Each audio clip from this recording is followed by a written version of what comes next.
All right, welcome back to a brand new edition of Between the Links on the Loudmouth MMA Podcast Network. My name is Mike Keck. I'm your host. We are coming off a very interesting UFC Rio Rancho card on Saturday night. A lot to discuss in that regard.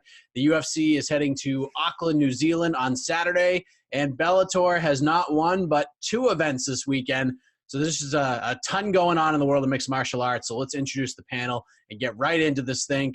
It's an all-Loudmouth MMA grouping this week, which includes Keith Schillen, who's surely going to have an excuse or a reasoning of why he lost in the finals last week. But we'll hear from Keith right now. How are you, sir? Well, I didn't lose. I mean, everyone knows. Didn't you hear all week long people talking about the robbery in MMA? What else do you think they were talking about? They were talking about the judging. What happens is you have these judges score me after I just smoked them and insulted their intelligence, and then you have them score me. I've never won since Craig Allen picks if I win. Because listen, if you get beat up every single day by the bully in high school, you're not going to vote for that guy to be the prom king. That's basically what's happening. Fair enough. Speaking of one of the judges, Mr. Craig Allen is back, who many consider to have, actually, from what I've heard, one of the greatest judging performances in the history of Between the Links. How are you, Craig? Keith Schillen, prom king. Doubtful. Listen, Mike, I'm a born-again Blue Jays fan. I can't believe I'm saying it, but huge Jays fan now. Big fan of Vlad Guerrero Jr. and the like. And listen, I'm looking forward to yet another busy week of MMA. I mean, who doesn't get excited for 41 Bellator fights in less than 24 hours? Craziness, eh? Absolutely. Mr. Davidson Baker is here, the reigning, defending BTL champ. How's that sound? Sounds a lot better than 41 Bellator fights in 2 hours. If more than half of them have to be, navigated to by some sort of weird tape delay myriad that Bellator always puts us through. I'm doing fantastic, though. How are you doing, Mike? I'm doing great. And we have Mr. Loudmouth himself, who last night said, you know what? Tag me in. I want in on Between the Links this week. Mr. Kyle Steele, happy Monday, Kyle. Put me in, coach. I'm ready to play. Did Craig mention of the 41 Bellator fights that 27 of them are post limbs?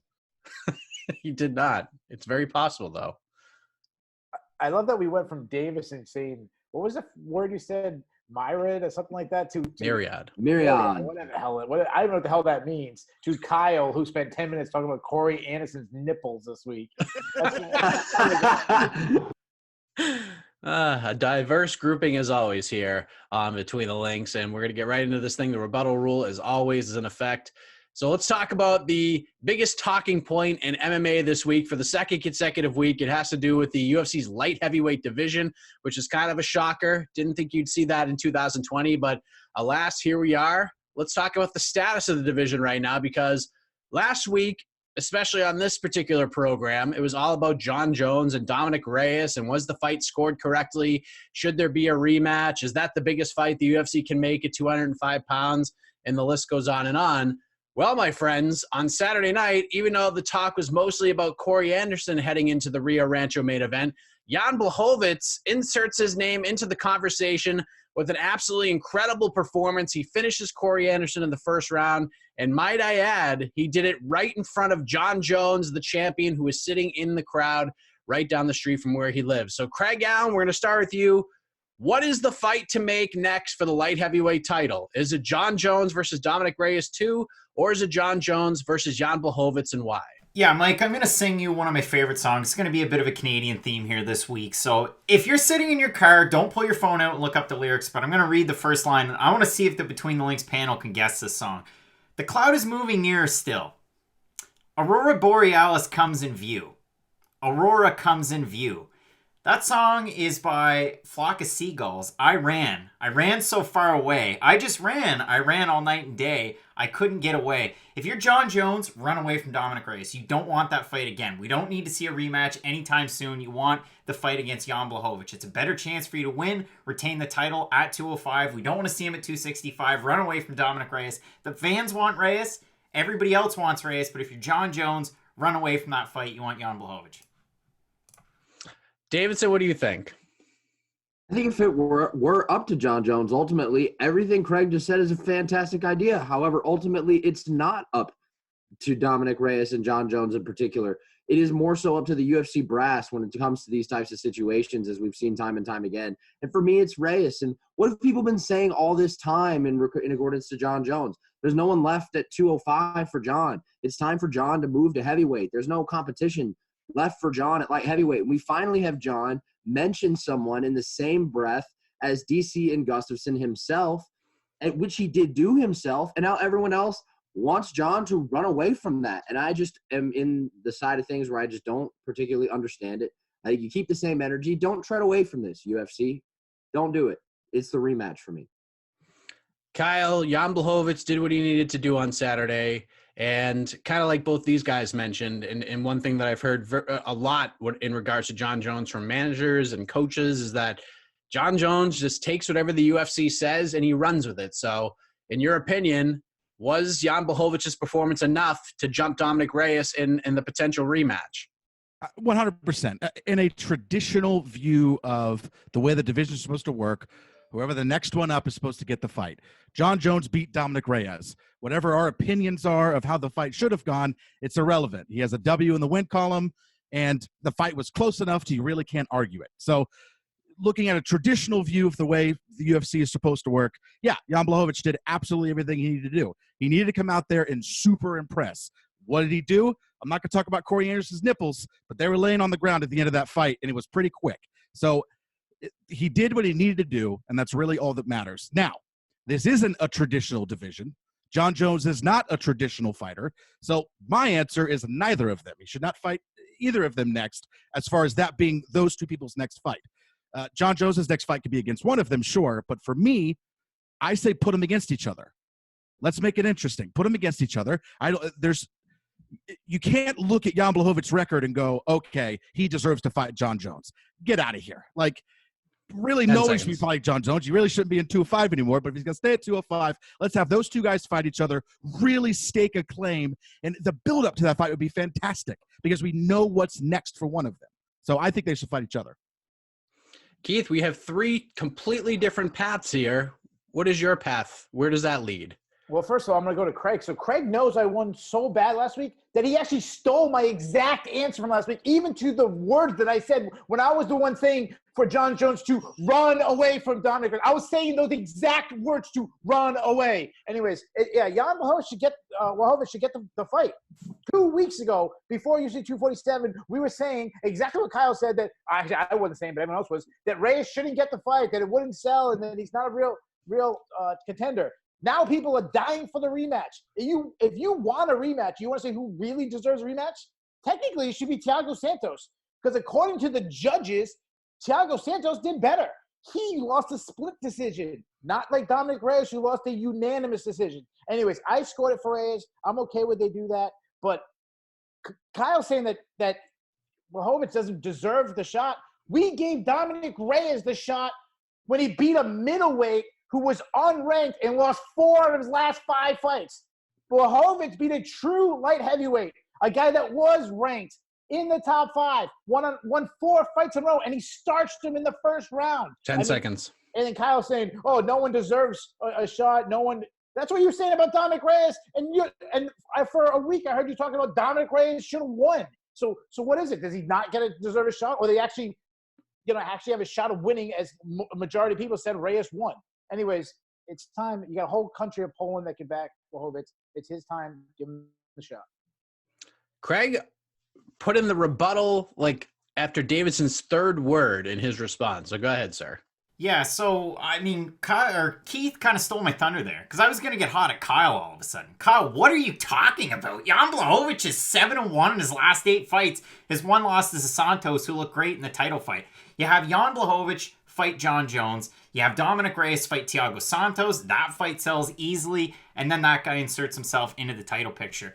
But Davidson, what are we doing here, Bubba? What are we talking about? Nobody wants that fight. What are you saying? Davidson, come on, man. Did they call it a toque or a beanie down there? Because, I mean, it looks like it's morphed to your head. Come on. All right, well, I guess Kyle gets to go first. Jeez, Pete, everybody's coming at me here. Listen, again, I think if you're gonna give the title fight to somebody, it's clearly Jan Blachowicz. I get it. To me, he's still not on the same level as John Jones. The issue with John Jones is that he's looked human these last couple fights. At some point, he's going to stop looking human again. And I think the time is probably now. He's had some fights have been too close. Now, again, that's not a reason to not put Jan Blachowicz in the fight. But for me, it would be interesting. Let John Jones sit out a little bit longer. Maybe fight at heavyweight. Let him sit out a little bit longer. And let's – the Dominic Reyes fight was stupid close. People want that rematch. Jan Blachowicz has cemented his chance at fighting John Jones. So have them fight. Let's figure it out the old-fashioned way. Have them fight. Put the winner in. Davidson, do you want to respond to what Craig had to say? I don't have much response, just because, I mean, that was like one of the least analytically charged and evidence-based rebuttals I've ever heard on this show. So I got sidetracked and upset at Kyle. You That's didn't what even mention happened. anything that has to do with Google Trends. It's weak. You've done better than that. Wow. All right. To try to top Craig's rebuttal, Keith typed in rebuttal not once but twice. Keith, I saw it the first time, but we got to get through the first rebuttal first. But me, you're talking to guys who are irrelevant like Davison and Kyle. Listen, Craig, if you're gonna quote something running, like go with like "Run to the Hills" by a nice European band like Iron Maiden, not whatever stupid band you just named. First of all, second of all, Kyle's idea is the worst idea I've ever heard in my life. John Jones should sit out. So 1 minute he says John Jones is clearing out the division, that there's not many contenders left for him. So what we should do is take the two contenders and let's knock another one of them off. That's what we should do when we have a division that is so, like, everybody's faced John Jones. So we should have the two contenders that actually have an argument, have them knock one out. So when John Jones beats the winner of that one, there really is nobody who should get a shot at that. Kyle, that is a terrible idea. Also, let's do it the old-fashioned way. When does the champion sit out and the top two contenders fight each other? When is that? When does the champion sit out? Like, what are you talking about the old-fashioned way? I mean, seriously, he says he's coming out hot, man. He's coming out like Corey Anderson's nipples. Kyle is invoking a rebuttal as well. I don't understand why, because he gets to speak anyways, but go ahead. Listen, first of all, when I said the old-fashioned way, I meant fight for it. I wasn't talking about some standard of MMA of having champions. I said the old-fashioned way as in let's fight each other for it. Now, again, when I said my answer, I said this is not a traditional division. I'm taking the standpoint that John Jones has no reason to fight at 205 anymore. So that's where I'm coming from and giving my answer. I understand that wasn't a part of the question, but my answer is coming from that place. He should not be fighting at 205. There's really nobody left to fight. He's been looking human in fights for absolutely no reason. He needs to just go up, get the challenge. Once John Jones is truly challenged or feels like he is truly challenged, the man's going to get superhuman again. So let's watch that happen. There's nothing left. I understand he could fight Jan Blachowicz or something and go and lose. I get it, right? He looked superhuman against Santos and Dominic Reyes. I don't think that's what's going to happen. I think he's had these close fights, and I think now he's going to go, you know what? I'll start taking this serious now. Let's put the foot on the gas. He who shall not be named will not be named in this rebuttal. That is my rebuttal. So I guess, Keith, you get to respond. I didn't know if I would be able to respond unless he said my name. That's what I was saying. Say my name. Listen, Kyle, what is it? You say he looks superhuman and that he's like, this is the worst he's looking. Now is the time to challenge him. And then you go, but he needs to go up to heavyweight so we can get an actual challenge. So what is it? Is he ready to be beaten by light heavyweights? I mean, he hasn't been challenged. His last fight a week ago, the majority of MMA fans and media fans thought he lost. The fight before that was a split decision where the guy fought 4 rounds without a knee. So he's not getting challenged? What are you talking about? Like, what is it? Is he destroying the division and he doesn't have a true challenger? Or is he saying superhuman, not as in superhuman as like Superman, as in like a human, like he's very, I don't know. It's a terrible thing to say superhuman, but very human. Personally, for me, I think you give Reyes the rematch and then Blachowicz gets the winner, plain and simple. I mean, Jones doesn't seem ready for heavyweight just yet. No one really agrees that he's ready for heavyweight at this moment in time. Unless you want to just, if you are going to go the Blachowicz-Reyes route and you want to test Jones at heavyweight, do what they did with Anderson Silva. Bring him up, and then, don't put him in a title fight. Just put him against somebody at heavyweight and just, showcase it in some way, shape, or form. And at the end of the day, Craig Allen's going to start us off with the first 10 points of the night. As we move ahead to the co-main event on Saturday, which was pretty wild as we sort of expected it to be, but wild in the ending in a way we didn't expect it to be, because after a DQ finish 2 fights prior, we got Diego Sanchez taking on Michel Pereira, and it was all Pereira for pretty much every single second of that fight, just hammering Diego Sanchez any chance that he got. He was looking great. He was looking patient. He was still doing the crazy gymnastics and the theatrics, but not as much. And then he nails Sanchez with a knee, but it was while Diego Sanchez was on the ground. And the referee, Jason Herzog, stops the action. The doctor comes in. He clears Diego to continue. And after a back and forth between Sanchez and the referee, Sanchez says, you know what? It was an illegal strike. I'm done. He takes the chance that it's going to be ruled a DQ, and it paid off for him. It was ruled a disqualification, and after getting a one-sided beating for around 12 minutes or so, Diego Sanchez has a win over Michel Pereira. Just so crazy. Davidson, let's begin with you here. I mean, there's 2 sides to the story, as you've probably seen on Twitter and amongst the media. We have one side that said he quit, he gave up, and then the other side is, wow, what a legend, what a veteran-savvy move by Diego Sanchez. So what did you make of this whole situation, and what side of the fence are you on? I'm on the side of the fence that, believes that they witnessed a man who didn't belong in the octagon with someone else and knew it, took the easy way out en route to a win bonus. And if he did belong one day, it's obviously, 5 to 10 years too late, because no one is questioning, the legitimacy of what Diego did in his UFC tenure at the beginning. But it's 2020 now.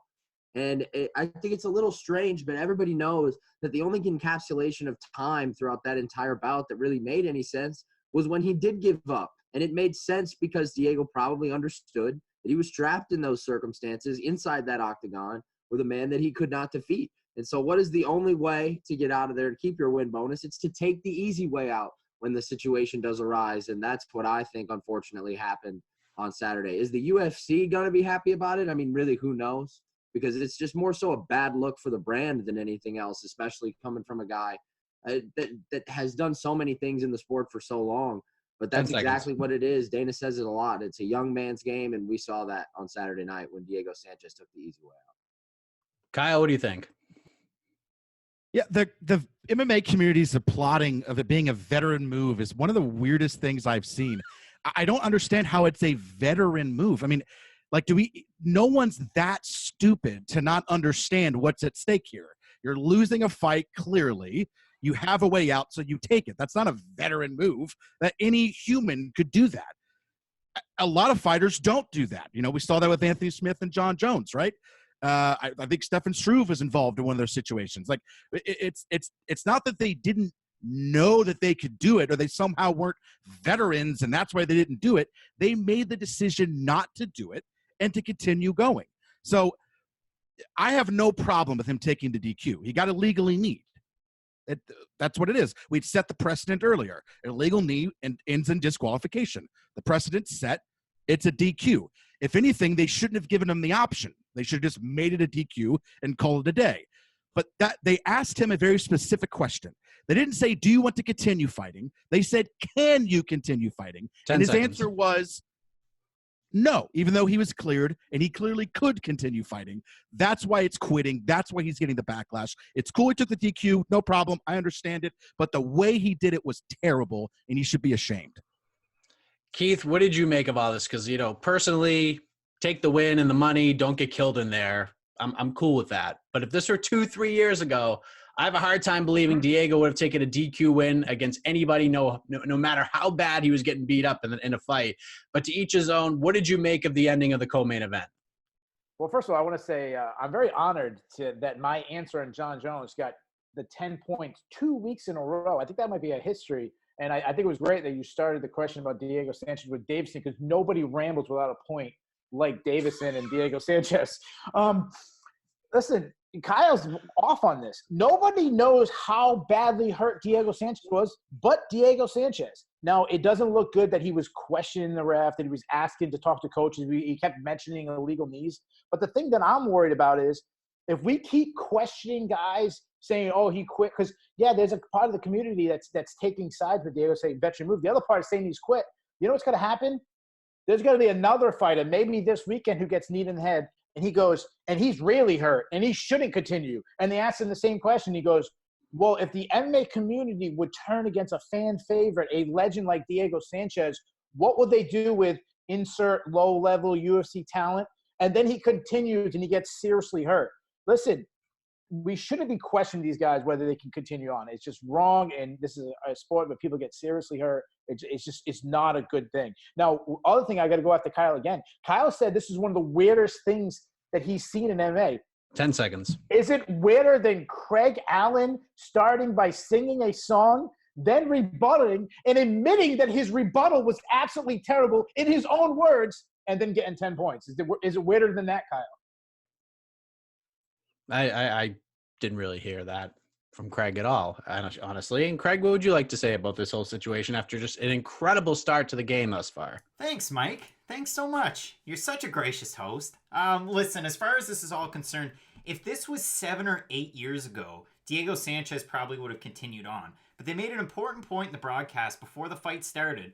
It was the fact that Diego Sanchez, this was the first time that his 6-year-old daughter had watched him fight in person. And this is a fight in Albuquerque, New Mexico. He has a hometown crowd behind him. I mean, look at Michel Pereira. He tried to do an intro that almost rivaled Israel Adesanya's in technique and in thought and in flair. And nobody liked it. It got booed so bad. People hated it, but the creativity was there. That just went to show you how big of a fan favorite Diego Sanchez was in Albuquerque. He knew he was losing so badly. His mental coach, who, and I don't know if you've seen the tape, but he can push mere men around with just one finger in the shoulder, behind the knee.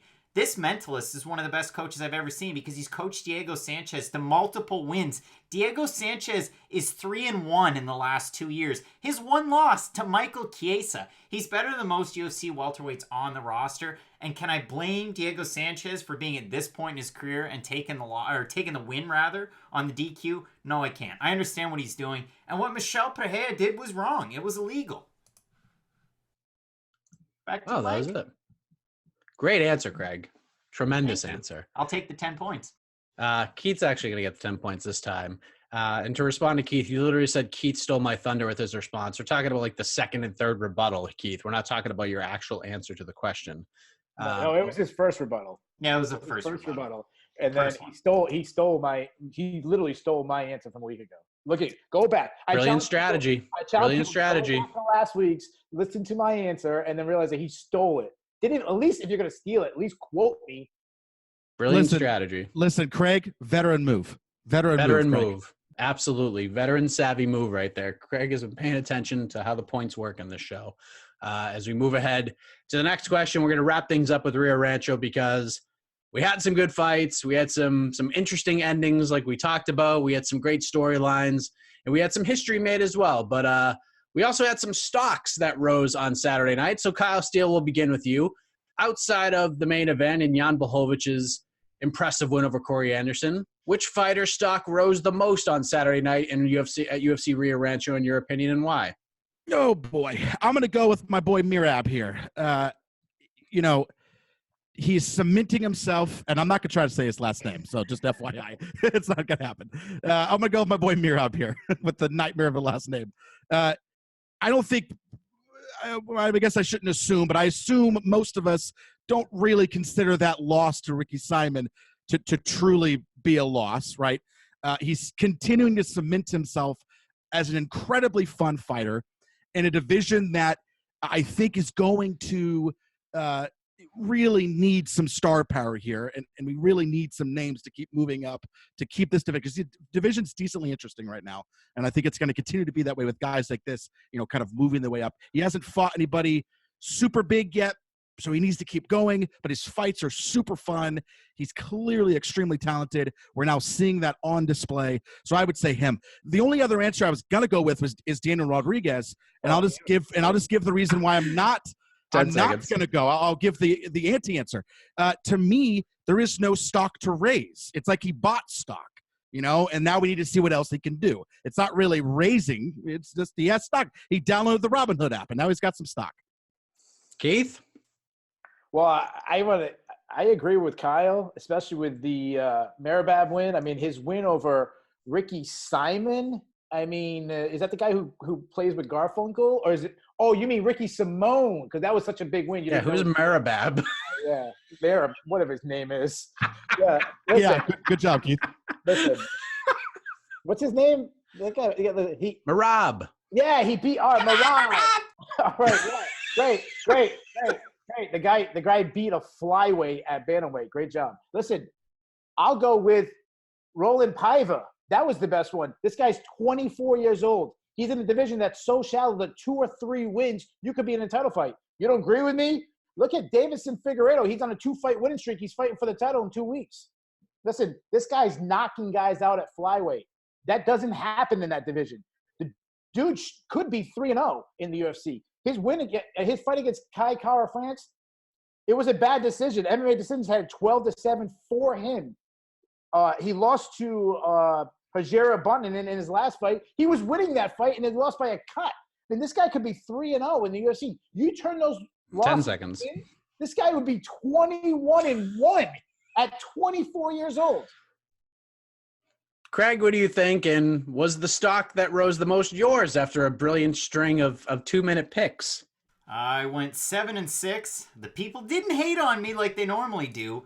And at least I know how to, say the guy's name as Merab Duashvili. So we'll go with that. Realistically, the guy whose stock rose the most, and it's a guy, it has to be Daniel Rodriguez. I don't think he bought stock. He was coming in on relative short notice. He was a huge underdog, and he goes in there against a tough guy in Tim Means. And I said in the prediction that he was a can crusher, and his last win was over a guy who was 15-26. But it was just a placeholder or a filler type of fight between a great win on Contender Series, even though it was a decision, and he didn't go the Brendan Loughnane route of going over to PFL or another organization. He stuck it out and knew he was probably going to get the call. He comes in here, and he has, and I want to call him Smokin' Joe, but it's not Smokin' Joe. He had Joe Schilling in his corner, a man who smokes cigarettes and performs at the top level in kickboxing in his corner. He goes out there, looks like a young Gokhan Saki, a slimmer version at 170, and absolutely beats the brakes off of Tim Means, who either wins by knockout or loses by knockout. And oh, by the way, doesn't get knocked out. He submits him. So you have a great striker submitting another great striker. It was a great performance. It's one of those ones where you take on a guy who's,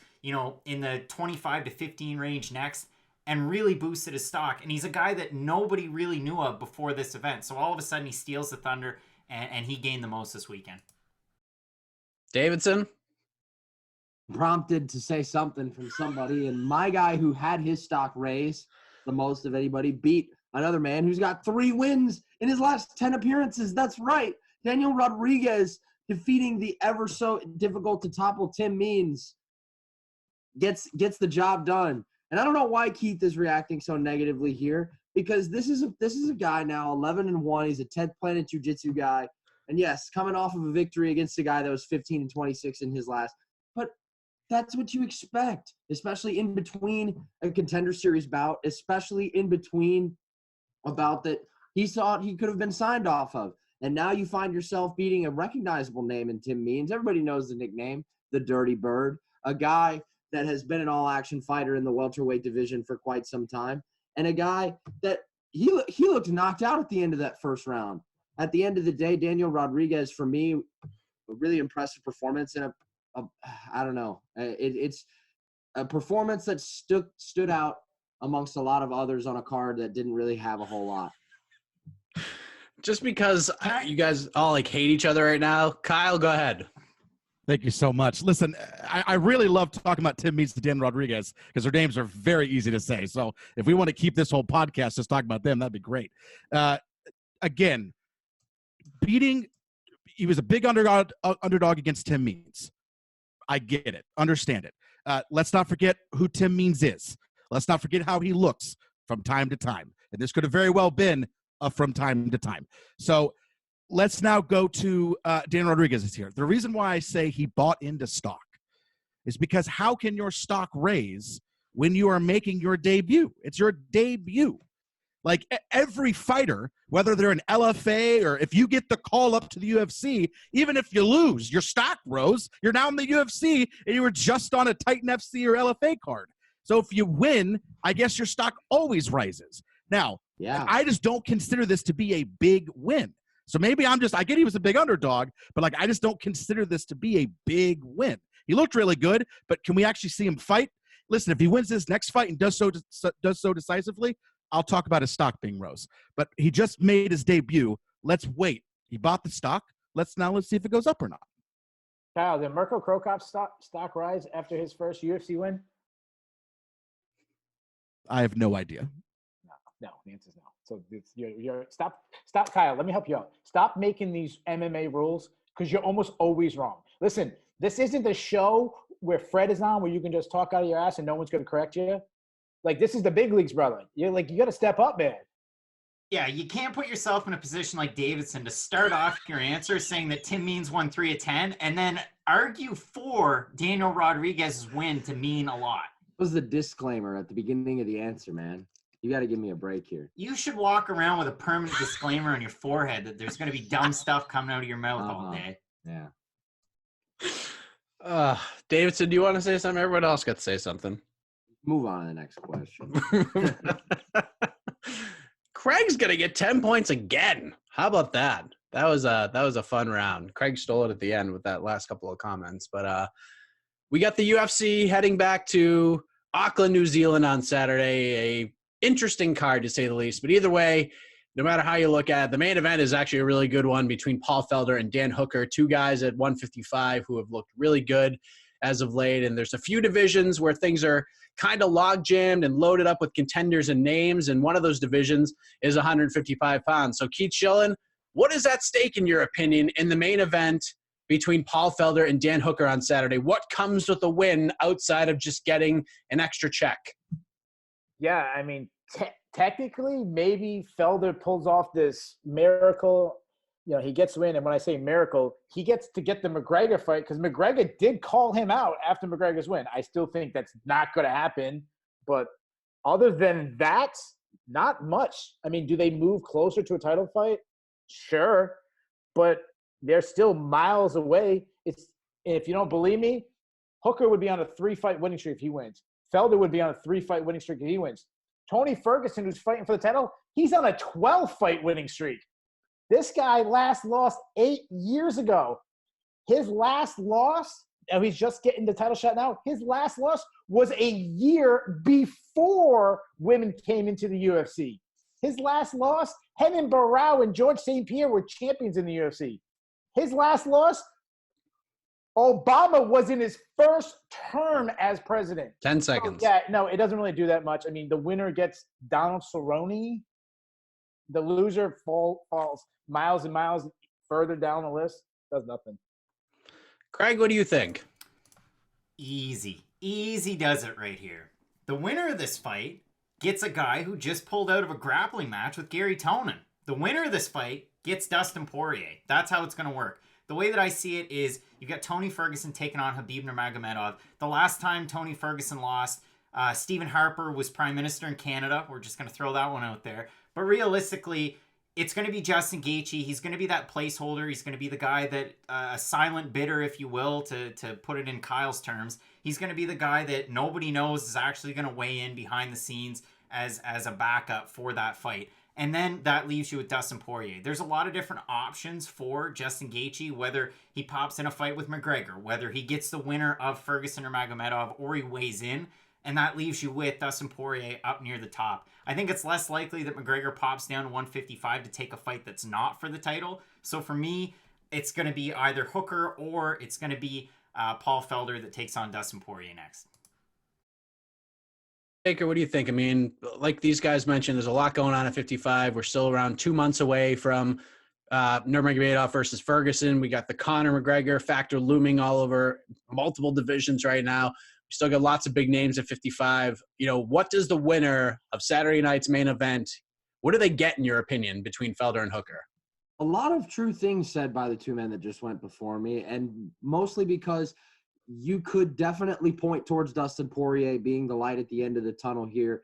However, at the end of the day, I largely agree with most of what Keith said, because this is the biggest revolving door of nothingness in the sport of MMA. And what I mean by that is being at the top of the division and being at that, kind of upper echelon of the lightweight party can kind of materialize in a way that guys sometimes are waiting for a really long time.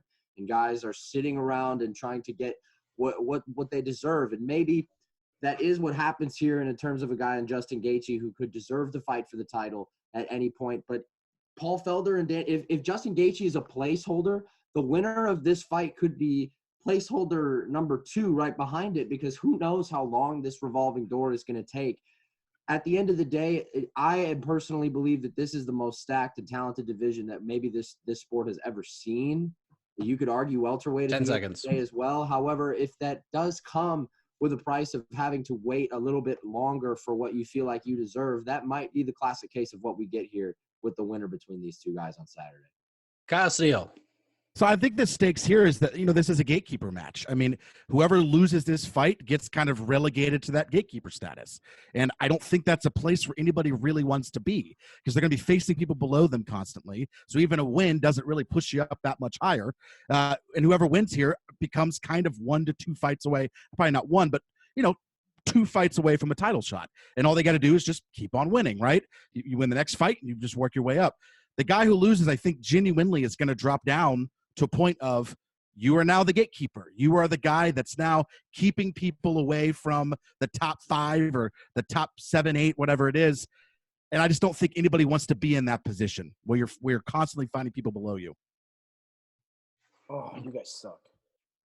Keith, there's 22 seconds left in Kyle's answer. What do you have to say? This is Kyle.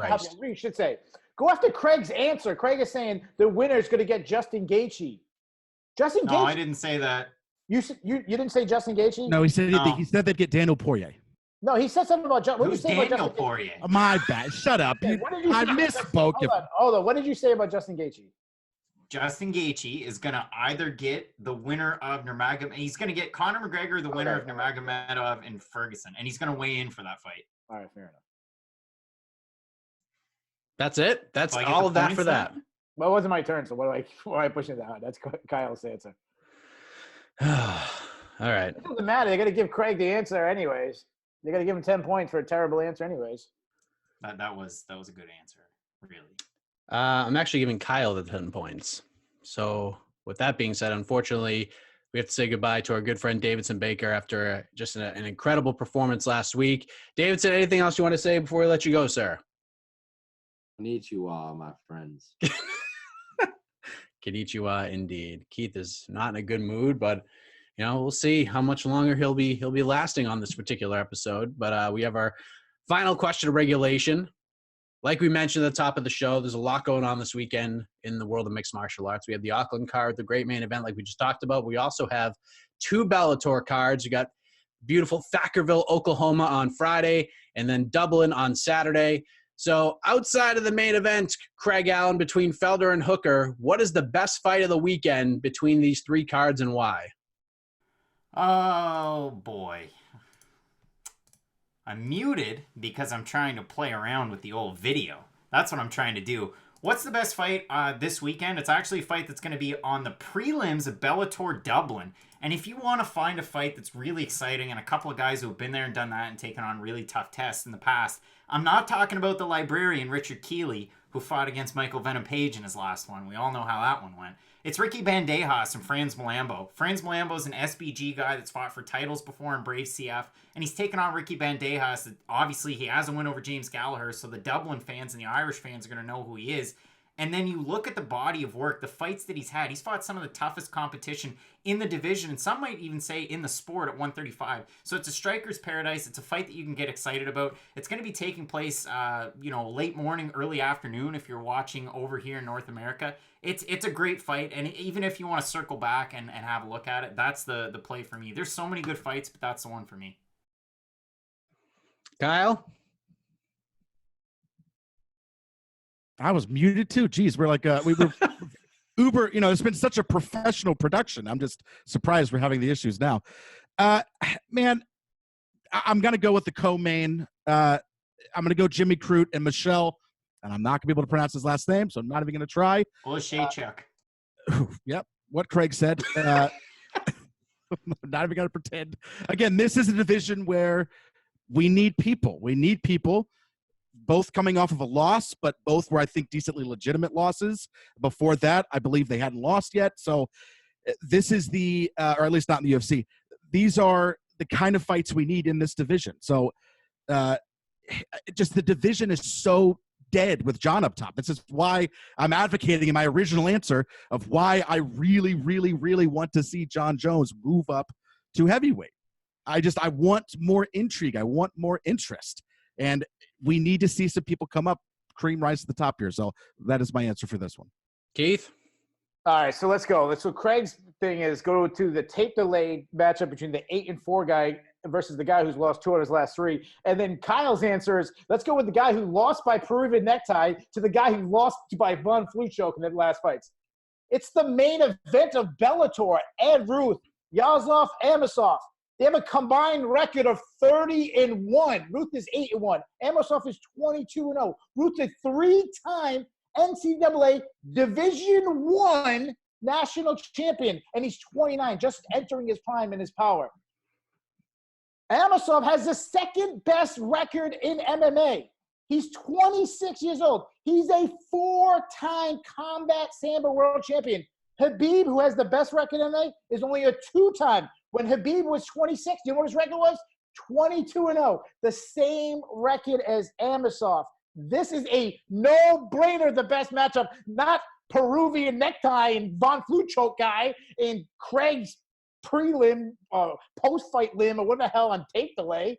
I mean, come on. Are you kidding me? How great it would be just for entertainment purposes if I just eliminated Keith right now. I mean, it would just be amazing. Well, it wouldn't be because I'm the only one who is entertaining in this group.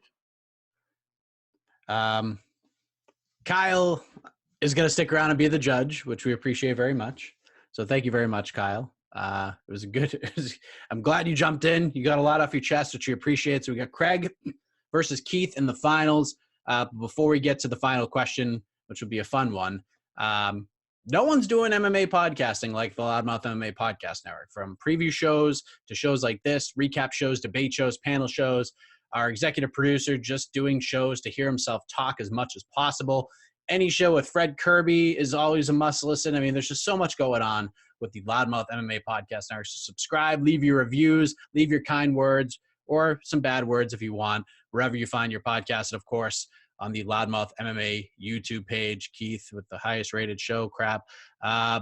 Keith, between 1 and 25. 13. Craig. 14. 21 is the number. So Craig, you receiving or punting? Punting. Come on. All right. Keith, we're going to start with you here. It is President's Day after all. And while everyone is asking for their Mount Rushmores and, grading the current sitting head honchos in MMA, I'm looking at things from a different direction on this President's Day. For example, like in the WWE, when Vince McMahon can no longer run the day-to-day operations, Triple H is the guy who's going to take the ball and run with it, so to speak. So let's just say Dana White or even Scott Coker tomorrow is removed from office for whatever reason, and someone needs to step in and run the show, speak to the media, be a face for the company, and keep the business afloat. Who's the guy or gal to do it? Conor McGregor. I mean, how can it not be? He's the only guy that, he's got $1 billion company with his whiskey. No, honestly, if I'm being serious, I think Daniel Cormier would do a good job. I mean, the biggest thing about being the president is doing so many things at once. Who does more things at once than Daniel Cormier? I mean, he's an active fighter. He is a high school coach, not of just like some rinky-dink down, a top 5 in the country team in wrestling. He is a commentator. He is the captain of AKA. He can do it all. He's well-spoken. Obviously, he's got a college degree. Daniel Cormier is the guy. Craig? I'm going to go fire for fire, and I'm going to talk about a guy who was originally pegged to be the next leader of the UFC before he left the company in a not-so-great way, and that's Chael Sonnen. Chael Sonnen matches Daniel Cormier in quite a few different respects. Coaches, he's all over the internet. His own stuff on YouTube and on social media always blows up. He knows exactly how to market, exactly the right things to say. He's been on the desk with Bellator in the past. He has his own promotion for competitive grappling and jiu-jitsu. I mean, he's already kind of taking those steps to put himself in a position like that. So for me, it's Chael Sonnen. I mean, yeah, you can say whatever you want about his record. He came so close to winning a title. He should have won a title when he fought Paulo Filho, if I'm not mistaken, the second time in WEC. So for me, it's Chael Sonnen. I mean, you're matching strength for strength, and if it's not a guy like Cormier, then I could definitely see Chael Sonnen getting the nod. So if you're WME, ING, and you're a billion-dollar company, you're going to give your business to run someone. You're going to go with the guy who pled guilty to money laundering. That's the guy you want to run your company, the money laundering guy. He ended up being all right. Listen, Craig, you just lost. Just honestly, just put down the king in chess. Do the honorable thing. You just got knocked out. Don't even say anything. Just you lost. I like my answer. Kyle is an honorable person. He's not going to pull that shenanigans that happened last week. You got knocked out. You got Kyle. Keith calling you out, man, but the decision is ultimately yours, and I'm sticking with whatever you pick here. I would like to hear Craig's rebuttal. I think, Keith had a rebuttal there. I would like to hear Craig's rebuttal answer. I mean, is Dana White the most honorable person in the world? I mean, this is a guy that I said last week, whether it was on Off the Cuff or Between the Links, this is a guy that has a painting of a Yakuza member banging his girlfriend in his office and a gun that has cocaine in it. He has cocaine bullets in his gun, Keith. Do you really think the person that's running the UFC has to be the most upstanding citizen in the world? This is cage fighting, Keith. What are you talking about, man? I mean, you're not Stephen A. Smith. Come up with a better answer. I mean, it was a better answer. You wanted to cut, dude. You lost. There's no way I lost this one. Absolutely not. There's no way that you can't go. Oh, this guy like that. You know what? I got arrested for this, but I didn't get arrested for that. Like, there's no way I lost this finals. Absolutely not. No way. Kyle, did Keith lose the finals? No. Oh, come on. No, Keith, listen, the other flip side for me is that if I was picking who I would want to lead, the answer is 100% Chael Sonnen.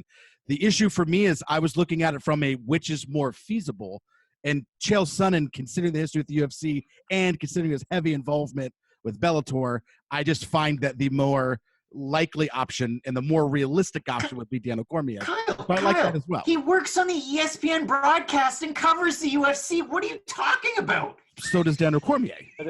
Literally, you have no argument against Daniel Cormier. Chael could run both. No, but I'm just saying Cormier does the same thing that Chael does in essence. So, All right, fair enough. Kyle has made his decision. Like I said, I'm a man of my word. I'm sticking with it. So, Keith, 30 seconds. Talk about whatever it is you want to talk about, my man. All right. So I want to talk about – I literally had nothing planned, but I want to talk about Bellator. I want to talk about Douglas Lima going up in weight against Gegard Mousasi for the vacant middleweight title. I think it's a terrible idea. You already had Ryan Bader holding up 2 divisions forever. You got Pitbull holding up 2 divisions. Now you got Douglas Lima holding up 2 divisions. You got 6 divisions getting held up by 3 guys. It's absolutely terrible idea. Stop trying to make these money fights. You could have thrown a guy like John Salter in there. That would make more sense. Just terrible idea by Bellator. Yeah, Salter deserved the fight. And if you're going to make a fight like that, it should be the friggin' main event. We've already heard me say enough about that on Off the Cuff. Craig, I thought you did a great job as well. What would you like to say? Listen, I'm going to be campaigning for Chael Sonnen, UFC President 2020. And I'm going to enjoy a great week of MMA. I mean, who doesn't get hard as a rock for 41 Bellator fights on 2 days? If you're not Scott Coke or Rich Chu, I mean, who doesn't get excited for that kind of stuff? This is the guy who finished second place tonight, ladies and gentlemen. That's how you exit a show. Congratulations to Keith. He gets the victory. And that's it. Kyle, appreciate you jumping on. For Davidson Baker, Kyle Steele, Keith Schillen, and Craig Allen, I am Mike Heck. Thank you for listening. Thank you for watching, wherever it is you're listening or watching. Hopefully it's on YouTube. Craig, we're going to get that up this week? Because I don't think we got last week's up, did we? We will. We will? All right. I believe in you. Yeah, I mean, I've got 41 Bellator fights to profile, but yeah, we will. I know we have to show the world our matching blue shirts here. You're looking like a Blue Jays minor league player, and I'm looking like a high school varsity basketball coach right now. Maybe a golf coach. Who the hell knows? But enjoy the fights this weekend. All, I don't know, 41 plus 13, 54 fights this weekend. Lots of MMA action to catch up on. So thank you all very much, and we'll see you next week as we go back once again between the links.